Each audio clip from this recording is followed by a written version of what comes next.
Football, rugby, basket, hand, volley et escalade sont au programme de vos 5 prochaines minutes sur ILTV. Sport Express, c'est parti.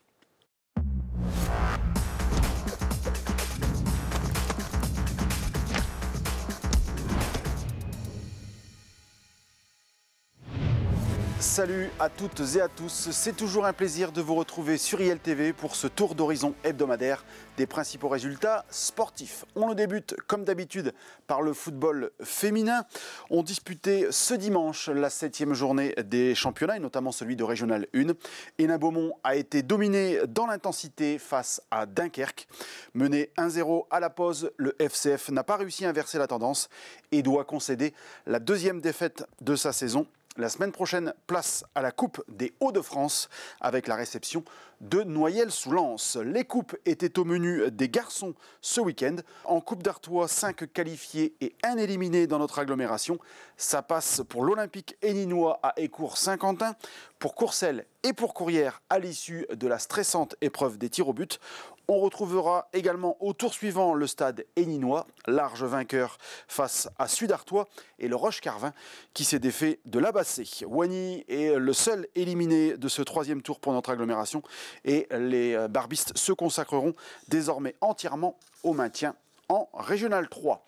On passe à présent au rugby avec la 7e journée des championnats. Après sa défaite à domicile contre Anzin, Le Forêt vient d'enchaîner 2 succès consécutifs. Ce dimanche, les Leforestois ont battu Duisan 22-15 grâce à leur jeu au pied. 3 essais partout, mais 2 transformations et une pénalité donnent la victoire aux locaux. Nous allons maintenant rentrer en salle et on débute avec l'escalade. Les jeunes compétiteurs de la région avaient rendez-vous ce week-end à Saint-Amand pour un Open de difficulté.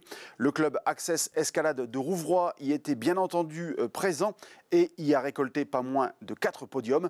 Chez les U14, Lina Riesgo prend l'or chez les filles et Louis Damien termine à la 3e place chez les garçons. Et puis chez les U12, 2 médailles d'argent pour Roman Pierret et Thomas Gentien. Bravo à eux et à tout le club.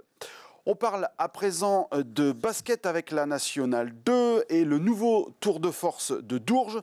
Les coéquipiers de Thomas Cessidiop ont réussi à contenir la meilleure attaque du groupe à 66 points et ils remportent ainsi une 7e victoire consécutive.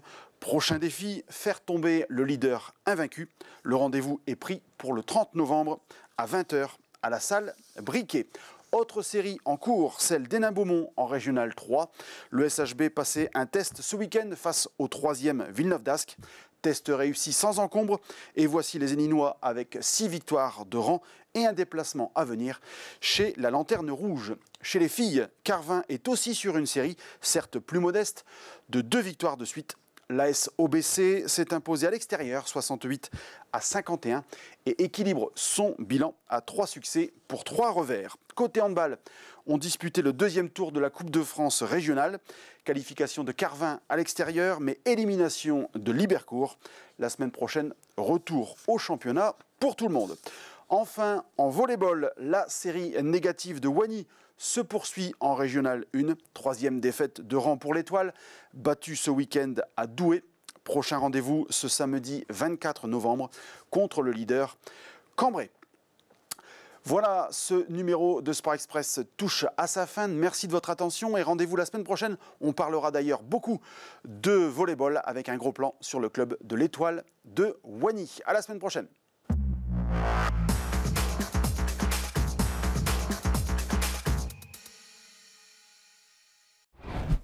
Sport Express, votre magazine sportif, tous les mardis à 11 h 30 sur ILTV.